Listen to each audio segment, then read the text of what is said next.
കുറച്ച് കൂണ് കിട്ടിയിട്ടുണ്ട്. നല്ല അടിപൊളി കൂണ്, നല്ല വലുപ്പമുള്ള കൂണാണ്. ഇക്കൊല്ലം ഫസ്റ്റ് ടൈം കിട്ടുന്ന കൂണാണ് കേട്ടോ. ഇത് വെച്ച് നമുക്കൊരു കൂൺ റോസ്റ്റ് ഉണ്ടാക്കിയാലോ? അതെ, നമ്മളൊരു കൂൺ റോസ്റ്റ് ആണ് ഉണ്ടാക്കാൻ പോകുന്നത്. ആദ്യം തന്നെ നമ്മൾ ഇതാ കൂണൊന്ന് ക്ലീൻ ചെയ്തെടുക്കുക.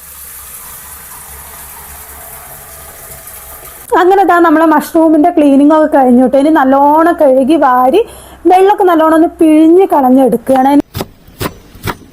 അങ്ങനെ ഇതാ നമ്മളെ ക്ലീനിങ്ങും കട്ടിങ്ങും ഒക്കെ കഴിഞ്ഞിട്ട് ഇനി നേരെ കുക്കിങ്ങിലേക്ക് കിടക്കുകയാണ്. എനിക്ക് ഹർഷക്കുട്ടീനെ പ്രഗ്നന്റ് ആയപ്പോൾ കിട്ടിയതാട്ടോ കൂണ്. ഞാൻ ആ സമയത്ത് കഴിച്ചതാണ്. അതിന് ശേഷം ഇതാ ഇപ്പോഴാണ് കഴിക്കാൻ പോകുന്നത്. ഈ കൊല്ലത്തെ നമ്മുടെ ഫസ്റ്റ് ആയിട്ട് കിട്ടിയിട്ടുള്ള കൂണാണ്. കൂണ് ഇവിടെ എല്ലാവർക്കും ഭയങ്കര ഇഷ്ടമാട്ടോ, പ്രത്യേകിച്ച് പൊന്നുകുട്ടിക്ക്. അങ്ങനെ ഇതാ നമ്മളെ കുക്കിംഗ് ഒക്കെ ഏകദേശം കഴിയാനായിട്ടോ. ചെറിയ തീയിൽ വെച്ച് നല്ലോണം ഒന്ന് കുക്ക് ചെയ്തെടുത്തതാണ്. ഒട്ടും തന്നെ വെള്ളം ആഡ് ചെയ്തിട്ടില്ല. അങ്ങനെ നമ്മളെ കൂൺ റോസ്റ്റ് ഒക്കെ നല്ല അടിപൊളിയായി സെറ്റായി റെഡിയായി വന്നിട്ടുണ്ട്. കൂണ് നമുക്ക് കിട്ടിയത് ഏട്ടന്റെ വീട്ടിൽ നിന്ന് കൊടുത്തു വിട്ടാണ്. അവിടെ എല്ലാ കൊല്ലം കിട്ടിയാലും നമുക്കൊരു പാതി. അങ്ങനെ നമ്മുടെ കൂൺ റോസ്റ്റ് ഒക്കെ സെറ്റായി. ആദ്യം തന്നെ പൊന്നുകുട്ടിക്കാണ് ഞാൻ കൊടുത്തത്. നമ്മുടെ കൂൺ റോസ്റ്റ് ഒക്കെ നല്ല അടിപൊളിയായിട്ടുണ്ട്. അപ്പൊ ഇന്നത്തെ വീഡിയോ